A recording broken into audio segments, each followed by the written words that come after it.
नमस्कार दोस्तों, मैं दीनदयाल चौबे, आप देख रहे हैं लोकबंधु चैनल।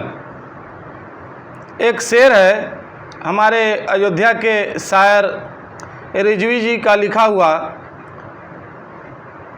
एक शेर है कि बर्बाद गुलिस्ता करने को बस एक ही उल्लू काफ़ी है। बर्बाद गुलिस्ता करने को बस एक ही उल्लू काफ़ी है। हर साख पे उल्लू बैठा है, अंजाम गुलिस्ता क्या होगा। आज वही स्थिति हमारे देश में बना है। गुलिस्ता मतलब होता है बाग, गार्डन, उद्यान, और इस उद्यान को बर्बाद करने के लिए एक ही उल्लू काफ़ी है। और हर साख पे उल्लू बैठा है। साख मतलब होता है डाल। हर साख पे उल्लू बैठा है, अंजाम गुलिस्ता क्या होगा। जब हर डाल पे ही उल्लू बैठा है तो उस गुलिस्ता का क्या होगा, उस उद्यान का क्या होगा, उस गार्डन और बगीचे का क्या होगा अंजाम, अब कोई नहीं बता सकता। सेम हमारे देश रूपी बगीचा में आज की परिस्थिति वही है। मैं आपको ईश्वर के ऊपर कुछ बताऊंगा कि ईश्वर क्या है, गॉड क्या है, ब्रह्म क्या है, अल्लाह क्या है, क्योंकि आज इसी का झगड़ा चल रहा है कि हमारा ईश्वर बड़ा है, हमारा भगवान बड़ा है, हमारा अल्लाह बड़ा है, हमारा गॉड बड़ा है। इसी को लेकर के झगड़ा चल रहा है और इसी से धर्म बना है। कोई कहता है कि हमारा ईश्वर सबसे बड़ा है, हमारा अल्लाह सबसे बड़ा है। इस्लाम में मूर्ति पूजा नहीं होती है, वो निराकार को मानता है। हिंदू साकार को मानता है, मूर्ति पूजा करता है। इसी को लेकर के झगड़ा चल रहा है। मंदिर मंदिर, मस्जिद मस्जिद ढूंढा जा रहा है, लेकिन भक्त के बारे में कोई नहीं सोच रहा है, कोई नहीं बता रहा है। कबीर ने लिखा है कि मोको कहाँ ढूंढो रे बंदे, मैं तो तेरे पास में। मोको कहाँ ढूंढो रे बंदे, मैं तो तेरे पास में। ना तीरथ में, ना सूरत में, ना एकांत निवास में, ना मंदिर में, ना मस्जिद में, ना काशी कैलाश में। मोको कहाँ ढूंढो रे बंदे, मैं तो तेरे पास में। ना मैं जप में, ना मैं तप में, ना मैं व्रत उपवास में, ना मैं क्रिया कर्म में रहता, ना ही भोग संन्यास में। मोको कहाँ ढूंढो रे बंदे, मैं तो तेरे पास में। नहीं प्राण में, नहीं पिंड में, ना ब्रह्मांडाकाश में, ना मैं भ्रिकुटी भंवर गुफा में, सब श्वासन की श्वास में। मोको कहाँ ढूंढो रे बंदे, मैं तो तेरे पास में। खोज होए तो तुरंत मिली हो, पल भर की तलाश में। कहे कबीर सुनो भाई साधु, मैं तो हूँ विश्वास में। कबीर दास कह रहे हैं कि यदि खोजोगे तो मैं तुरंत मिलूंगा, पल भर की तलाश में। कहे कबीर सुनो भाई साधु, मैं तो हूँ विश्वास में। यानी ईश्वर विश्वास में ही है। और हम ज्ञानवापी में ढूंढ रहे हैं, मथुरा में ढूंढ रहे हैं, काशी में ढूंढ रहे हैं, अयोध्या में ढूंढ रहे हैं। गोस्वामी जी ने रामचरितमानस में लिखा है कि कलयुग केवल नाम आधारा, सुमिर सुमिर नर उतरहु पारा। जब कलयुग में राम का नाम लेने से ही हम स्वर्ग में चले जाएंगे, हम भवसागर के पार उतर जाएंगे, तो फिर मंदिर बनाने की क्या फ़ायदा। उस पैसे को जनता के बीच में, जनता के भलाई पे खर्चा कर दो, एजुकेशन पे खर्चा कर दो, स्वास्थ्य पे खर्चा कर दो।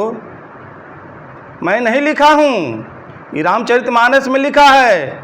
लेकिन मंदिर बनाया जा रहा है, चाहे कोई भी धर्मस्थल हो, ये लूट के अड्डे हैं। और ईश्वर एक नशा है।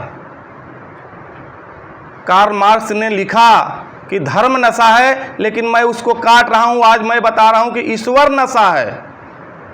ईश्वर ही धर्म को पैदा करता है, करवाता है। और ईश्वर ऐसा नशा है, आदमी यदि नशा करता है, चाहे पान हो, बीड़ी हो, सिगरेट हो, गांजा हो, दारू हो, या कोई ड्रग्स हो, तो अपना नुकसान करता है स्वयं का। लेकिन ईश्वर रूपी नशा जो है, अपना तो नुकसान करता है, ये दूसरे का भी नुकसान करता है। ये ऐसा नशा है कि अपना तो नुकसान करता ही है कि उसके नाम पे पागल हो जाता है आदमी, और हमारा भगवान बड़ा है, हमारा अल्लाह बड़ा है, इसको लेकर के दूसरे का नुकसान करता है। लिखा फिर तुलसीदास ने कि हम में तुम में खड्ग खंभ में घट घट व्यापे राम। जब घट घट राम व्याप रहे हैं तो फिर हम काहे को भैया खोज रहे हैं।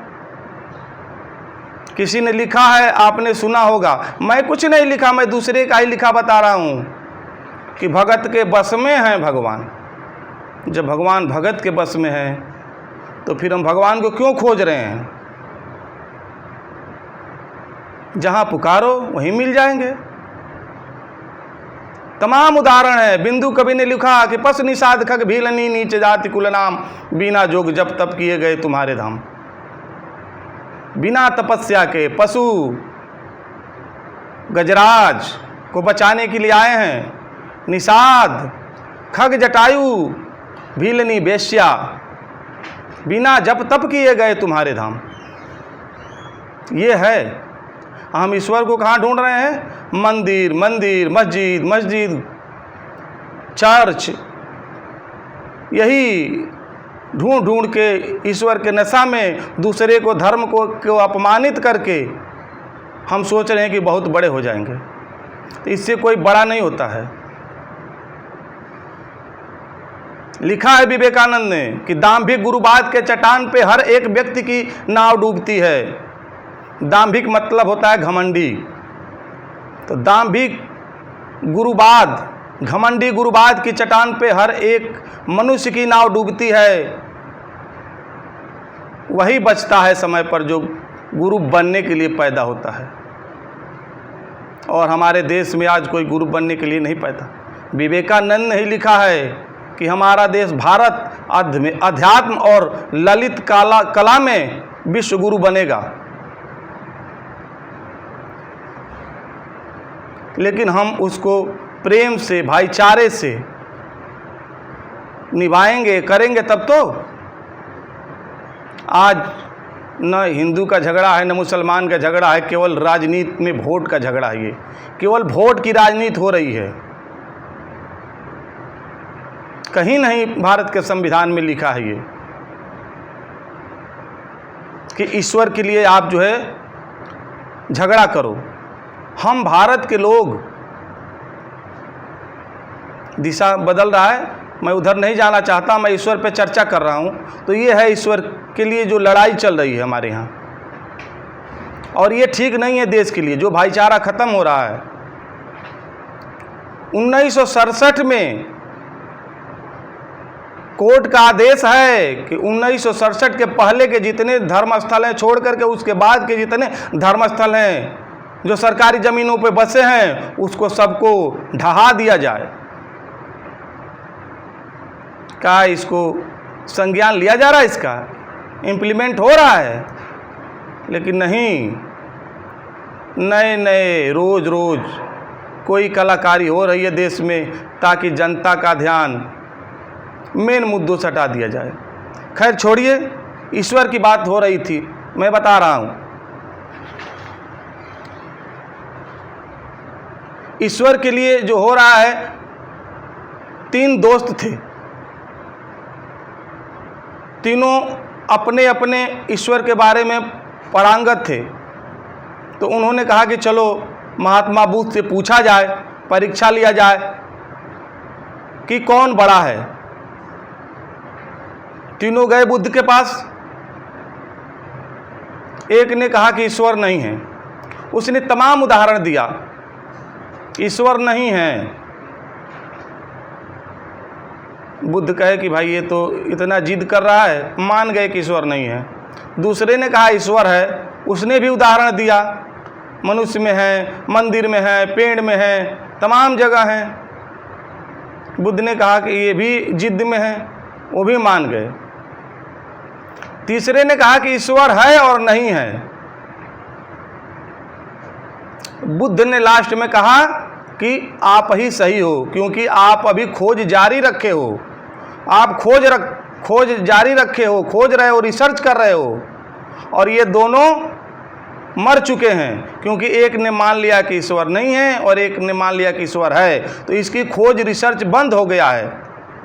तो ईश्वर है या नहीं है, इसकी खोज जारी रखनी चाहिए। अभी तक किसी ने ईश्वर को देखा नहीं है। चाहे किसी भी धर्म के धर्म गुरु हो, कोई बता दे कि हमने ईश्वर को देखा है, मैं चैलेंज करता हूँ, किसी ने नहीं देखा है।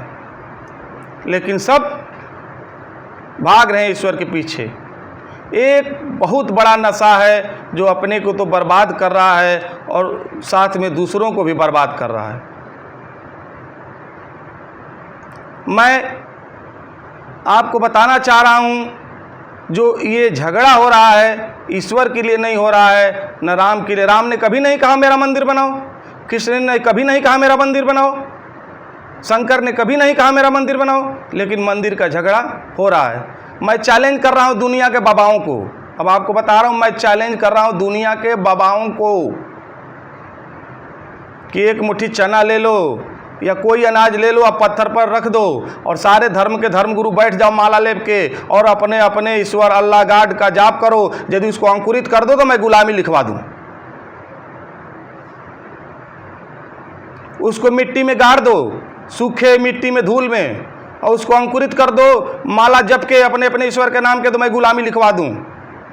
उसमें पानी भी डाल दो, अंकुरित हो जाए, ऊपर से ढक दो, सूर्य के प्रकाश न मिले, और उसको पौधा बना दो तो मैं गुलामी लिखवा दूं। जो 5 तत्व हैं इस सृष्टि पे लिखा हुआ है रामचरितमानस में, चित्त जल पावक गगन समीरा, पंच तत्व रचित शरीरा। जो 5 तत्व हैं, मिट्टी, आकाश, सूर्य के प्रकाश, पानी और हवा, इसके बिना कोई जीव पैदा नहीं हो सकता इस धरती पे। चाहे पेड़ पौधा हो, चाहे जानवर हो, पक्षी हो या मनुष्य हो, अन्ना कोई जीवित रह सकता है। इसमें आकाश शून्य है। हमारे वैज्ञानिकों ने आकाश को 0 माना है, वो हर जगह समाहित है। 4 बचे आकाश को छोड़ कर के तत्व, और इस 4 तत्व के बिना कोई नहीं बच सकता। लेकिन आज यदि हम कह रहे हैं तो कल यही बाबा कहेंगे कि यही ईश्वर है। तो यदि यही ईश्वर है तो पानी की बचत होनी चाहिए, पानी की रक्षा होनी चाहिए, क्योंकि पानी से जीव है। हवा का रक्षा होना चाहिए, हवा का पूजा होना चाहिए, सूर्य का पूजा होना चाहिए, और इस मिट्टी का पूजा होना चाहिए जो हमें अन्न जल फल सब देती है, जो हमें धारण करती है। इस 4 तत्व के बिना यदि इस धरती पे कोई बच जाए तो मैं बता दूं, अपने अपने ईश्वर का नाम ले करके और आप अंकुरित कर दो, पैदा कर दो। देखता हूं, मैं चैलेंज करता हूं दुनिया के बाबाओं को। लेकिन नहीं, हम ढूंढ रहे हैं पत्थर में। पाहन पूजे हरि मिले तो मैं पूजू पहाड़, अघर की चक्की ना पूजा जिसका पैसा खाए। तो भैया समझने की जरूरत है। विवेकानंद को एक भक्त ने कहा कि गुरुवर ईश्वर मनुष्य बना। कहीं बैठे थे तो एक भक्त ने कहा कि गुरुवर ईश्वर जो है मनुष्य बना। जैसे हमारे धर्म में कहा जाता है कि विष्णु के अवतार राम हैं, कृष्ण है, मनुष्य रूप में आए हैं, तो ईश्वर मनुष्य बना। तो विवेकानंद ने कहा कि मनुष्य फिर ईश्वर बनेगा। इसका मतलब यही है कि मनुष्य ही ईश्वर है, मनुष्य के अंदर ही ईश्वर है, मनुष्य ही ईश्वर है। गौतम बुद्ध को भी भगवान कहा गया, महावीर को भी भगवान कहा गया, आज बाबा साहब को भी उनके लोग पूजते हैं। इसलिए पहले तो भक्त को रहना जरूरी है। जब भक्त ही नहीं बचेंगे तो भगवान का पूजा कौन करेगा, अल्लाह का नमाज कौन पढ़ेगा, गॉड का प्रार्थना कौन करेगा। तो पहले भक्त को बचना जरूरी है। इसलिए आप भक्तों से यही प्रार्थना है मेरा कि अपने आप को सेफ रखिए, बचाइए। आप जिस धर्म को मानते हैं, जिस ईश्वर को मानते हैं, खूब पूजा करिए, खूब प्रार्थना करिए, खूब नमाज पढ़िए, लेकिन आपस में लड़िए नहीं, भाईचारा अपनाइए, प्रेम से रहिए और खूब पूजा करिए, आपस में लड़िए मत। बस आप बचेंगे तभी ईश्वर का पूजा होगा, इस नमाज पढ़ा जाएगा। यदि आप नहीं रहेंगे तो ऐसे ही ये मंदिर मस्जिद सब खंडहर हो जाएंगे, कोई नहीं पूछने वाला इसको। इसलिए आप अपने को सेफ रखिए, भाईचारा बनाइए और इस देश को आगे बढ़ाने में मदद करिए। जय हिंद, जय भारत, जय